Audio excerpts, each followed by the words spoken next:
Olá, amigos! Eu sou Adriana Teixeira, oftalmologista do Provet em São Paulo. E em parceria com a VetNew, a gente está trazendo algumas informações a respeito da síndrome do olho seco e o uso de lubrificantes oculares nesse contexto.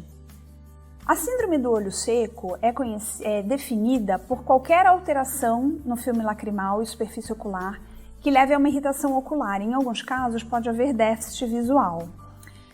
Olhando essa imagem da esquerda, a gente pode reconhecer a glândula lacrimal principal, na parte superior, e a glândula da terceira pálpebra, na parte inferior, que são produtoras da parte aquosa do filme lacrimal. Na ilustração do meio, na letra A gente tem a representação das glândulas de meibômio, que correspondem a uma fileira de glândulas na margem palpebral, tanto superior quanto inferior, e produzem a parte lipídica do filme lacrimal. E na letra B, tanto na parte superior quanto inferior da imagem, a gente tem a representação das células caliciformes presentes na conjuntiva tanto bulbar, que recobre o olho, quanto palpebral. A última imagem da direita representa os dutos nasolacrimais superior e inferior e o seu trajeto até a desembocadura na narina. Aqui a gente tem a representação do filme lacrimal, que é um filme lacrimal composto por 3 fases, a lipídica, a aquosa e a mucosa, cada uma delas produzida por uma estrutura anatômica diferente.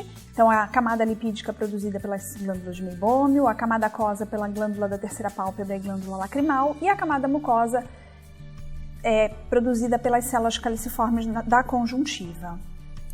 Hoje, a gente classifica o olho seco em 3 tipos, o olho seco quantitativo, que é o mais comum, decorrente da deficiência da camada aquosa. Tem inúmeras causas para esse tipo de olho seco, sendo a mais comum a imunomediada. A gente pode ter um tipo de olho seco com deficiência qualitativa da lágrima, em que a gente observa uma instabilidade do filme lacrimal por deficiência das camadas de mucina ou de lipídio. E a gente pode ter ainda uma alteração na distribuição do filme lacrimal, geralmente relacionado a alterações anatômicas das pálpebras ou de inervação das estruturas oculares e perioculares. Então é muito importante no momento do diagnóstico a gente entender de qual tipo de olho seco a gente está falando. No início dos quadros de olho seco convencionais, da deficiência quantitativa de lágrima, é comum a gente observar um ressecamento da superfície ocular e, por conta desse ressecamento, um lacrimejamento reflexo. Nessa imagem, a gente consegue ver que o fórnice conjuntival está cheio de lágrima e a região periocular está úmida. Então, é muito comum os clientes dizerem: nossa, mas o diagnóstico é olho seco, mas a impressão que me dá é que esse animal está lacrimejando mais. Isso acontece mesmo, e a gente também consegue identificar nessa ocasião uma hiperosmolaridade da lágrima. Então a gente vê uma quantidade de soluto dispersa na lágrima. São os primeiros sinais de que esse paciente é portador de olho seco.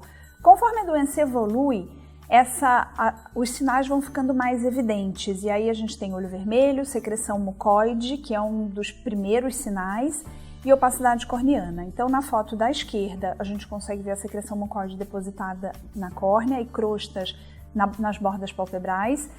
E na figura da direita, é o mesmo olho após removida essa secreção. A gente já consegue observar opacidade corneana e neovascularização corneana. A doença continua progredindo e aí a secreção mucoide ela pode se tornar mucopurulenta, a coloração varia de esbranquiçada a amarelada e esverdeada. Isso tem relação com infecção secundária, infecção bacteriana secundária dessa secreção. E é por conta disso que muitas vezes esses casos são mal diagnosticados como conjuntivite bacteriana, porque a impressão que dá é que realmente isso é um pus, mas não é. Isso é uma secreção mucoide decorrente de uma produção exagerada de muco pelas células caliciformes da conjuntiva que a gente identificou nos primeiros slides. Se a doença não for tratada e continuar avançando, vai acontecer um dano conjuntival crônico e as células corneanas sofrem metaplasia e queratinização. Isso coincide com perda da transparência corneana, depósito de pigmentos e comprometimento da visão em muitos pacientes. Essa secreção se deposita nas bordas palpebrais, levando a inflamações cutâneas, perioculares, bastante desconforto, e então é uma blefarite secundária ao excesso de secreção. O que acontece quando a gente faz um diagnóstico tardio? Essa córnea vai estar mais sofrida, né? Como a imagem da direita. Vai ter opacidade, vai ter pigmentação, neovascularização. É um olho em que a gente não enxerga a secreção mucoide porque ele já havia sido limpo, mas tinha bastante secreção também. O olho da esquerda é um olho que a gente identifica olho vermelho e uma pequena quantidade de secreção mucoide no fórnice conjuntival. Muito mais fácil tratar o olho da esquerda do que da direita. O olho da esquerda responde rapidamente ao tratamento com poucas sequelas. O olho da direita pode ser que responda também ao tratamento, mas as sequelas na córnea vão demorar muito mais tempo para involuir e algumas vezes a gente não vai ter sucesso para restabelecer essa transparência. Então, o grande X da questão é a gente aprender a fazer o diagnóstico precocemente, né? Ao primeiro sinal de olho vermelho e secreção mucosa. E muitos casos acabam sendo mal diagnosticados como conjuntivite na sua fase inicial exatamente por conta dessa confusão que se faz com a conjuntivite bacteriana, que no cão é raríssima. Então é um diagnóstico de exclusão, na verdade, depois que a gente elimina outras causas mais comuns, e a mais comum delas, sem dúvida nenhuma, é o olho seco. Para fazer o diagnóstico do olho seco, a gente se baseia nos dados da anamnese e do exame oftálmico. Dentre tudo que a gente faz no exame oftálmico, eu ressaltei para vocês o que é mais importante para o diagnóstico do olho seco, que é o teste lacrimal de Schirmer, representado na figura da direita, em que a gente deixa esse papel de filtro durante 1 minuto no fórnice conjuntival e ele vai fazer diagnóstico do olho seco quantitativo. Imprescindível fazer o uso de um biomicroscópio para avaliar a superfície ocular, então é a foto da esquerda na região superior, avaliação com a lâmpada de fenda. A lâmpada de fenda também ajuda a gente a avaliar o tempo de quebra do filme lacrimal, que avalia a estabilidade desse filme lacrimal, e aí a gente vai conseguir fazer diagnóstico do olho seco qualitativo. É importante avaliar a sensibilidade corneana, porque animais que têm uma sensibilidade corneana diminuída, eles são mais propensos a fazer úlceras de córnea.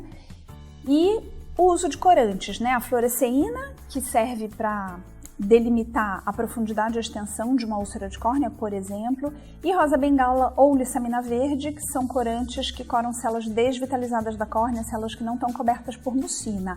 Então, na imagem da esquerda inferior, a gente consegue ver a córnea com depósito de rosa bengala e a região adjacente ao limbo também coberta, também impregnada por rosa bengala, diferente da região mais distante do limbo, onde tem a proteção da pálpebra. E aí é importante a gente pensar em duas situações distintas, né? A síndrome do olho seco pode se manifestar de forma crônica, que foi o que a gente conversou até agora, em que esses animais vão tendo sinais progressivos e uma piora progressiva, em geral lenta, mas que pode chegar à cegueira se não for bem tratada. Mas a gente pode ter uma forma de manifestação mais aguda, que em geral esses pacientes vêm com úlcera de córnea e dor ao consultório. Então, na foto da direita, a gente consegue ver uma úlcera superficial num paciente que era portador de olho seco numa fase muito inicial. Não era a primeira úlcera de córnea dele, ele já tinha tratado úlceras anteriormente, mas o diagnóstico do olho seco não havia sido feito. Então, ele continua tendo ressecamento da superfície ocular e úlceras de córnea. É muito importante nesse momento a gente perguntar para esse tutor se esse animal tem secreção, se ele tem sinais que possam me fazer pensar num olho seco, porque não adianta só tratar a úlcera, eu preciso tratar o olho seco e a causa de base que está por trás desse olho seco. Na foto da esquerda, a gente vê uma evolução mais crônica do olho seco, né? Com olho vermelho, opacidade, na vascularização da córnea, bastante secreção mucosa depositada nas bordas palpebrais. É importante ressaltar que as úlceras de córnea sempre são graves, né? E muito mais graves quando estão associadas ao olho seco. Então a gente precisa dar bastante atenção a esses quadros, para não acontecer como na foto da direita, em que esse animal teve uma perfuração ocular e quando ele passou em consulta conosco, nesse dia, não havia nenhum prognóstico de recuperação visual e a gente precisou indicar uma enucleação. Então, para que isso não aconteça, a gente realmente precisa aprender a fazer diagnóstico precocemente das úlceras do olho seco e, mediante a presença de úlcera de córnea, tratar essas úlceras de forma adequada o mais rápido possível.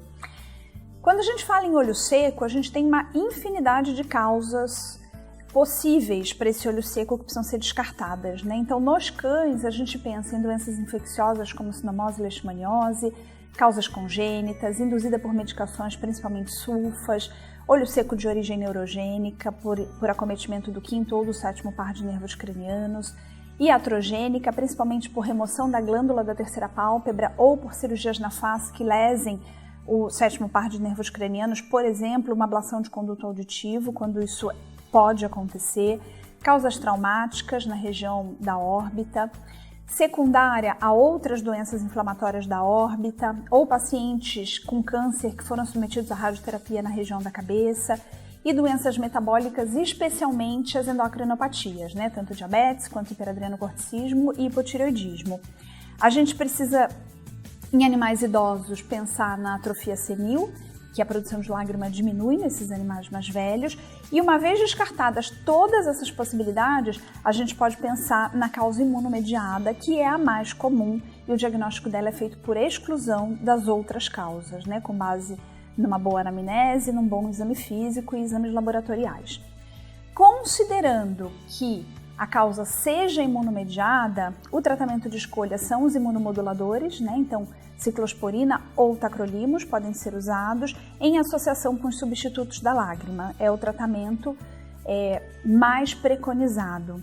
Os substitutos da lágrima auxiliam bastante numa fase inicial, em que os imunomoduladores ainda não estão atingindo o efeito máximo. Em média, a gente precisa de uns 2 meses de tratamento para que esses imunomoduladores façam, né, causem um efeito satisfatório na glândula, que ela responda ao uso deles. Então, principalmente durante esses primeiros 2 meses, os substitutos da lágrima são bastante importantes. Anti-inflamatórios podem ser indicados. Antibióticos eu coloquei com ponto de interrogação, porque a gente sabe que a infecção bacteriana ela é secundária, e assim que o fluxo de lágrima se restabelecer, essas bactérias não vão estar mais presentes ali.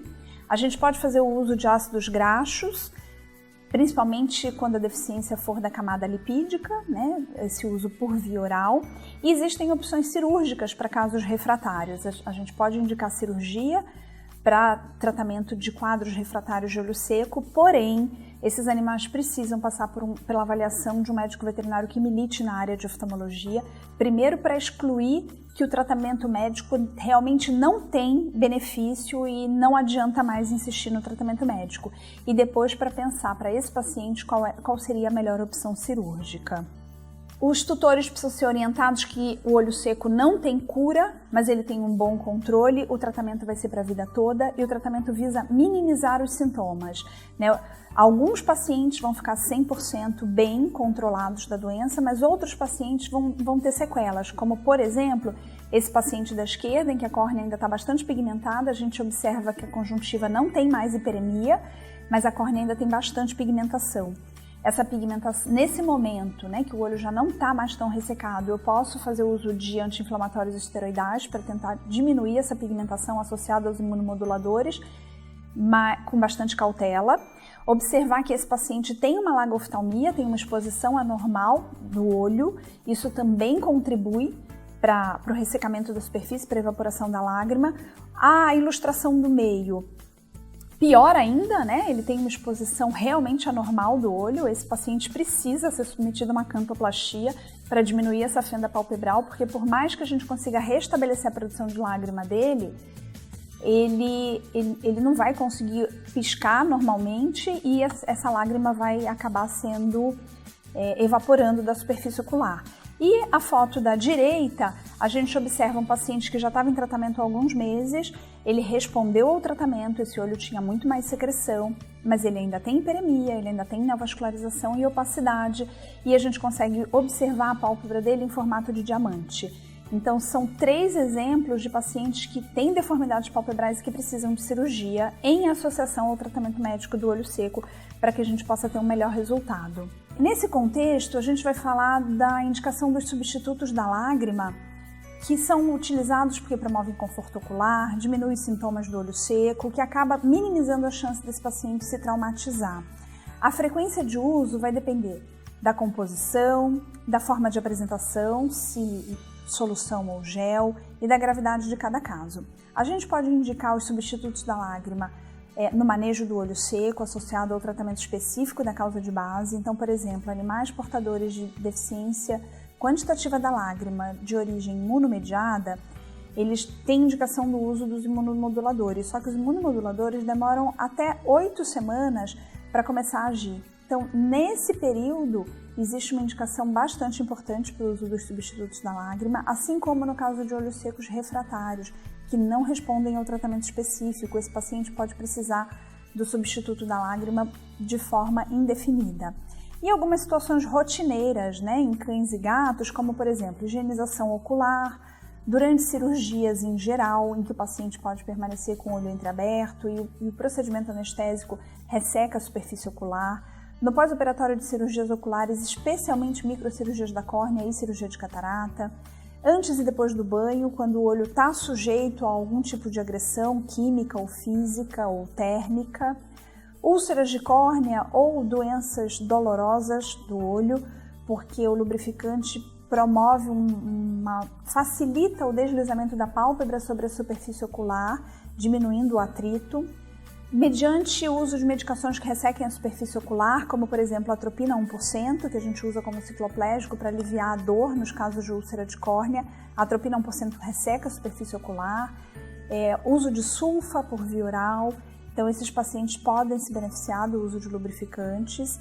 Anormalidade na conformação palpebral, como a gente acabou de mencionar, né? Esses pacientes podem ter uma evaporação excessiva da lágrima. Pacientes braxcefálicos que têm uma sensibilidade corneana diminuída em relação a animais meso e dolicocefálicos.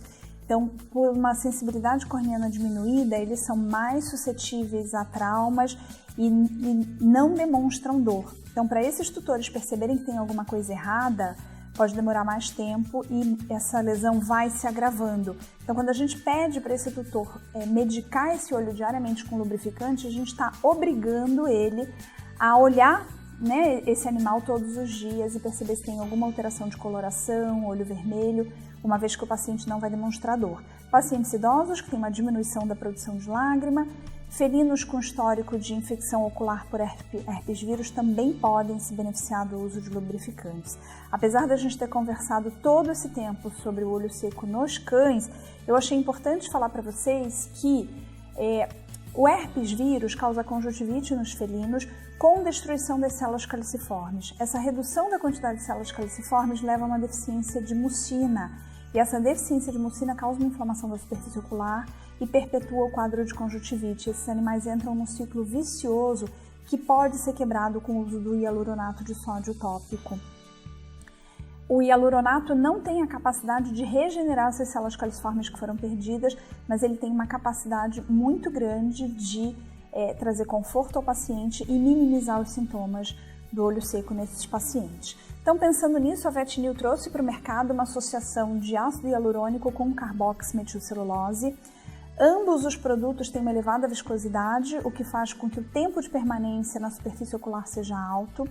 Ambos melhoram a estabilidade da lágrima, e isso foi comprovado pelo aumento do tempo de quebra do filme lacrimal.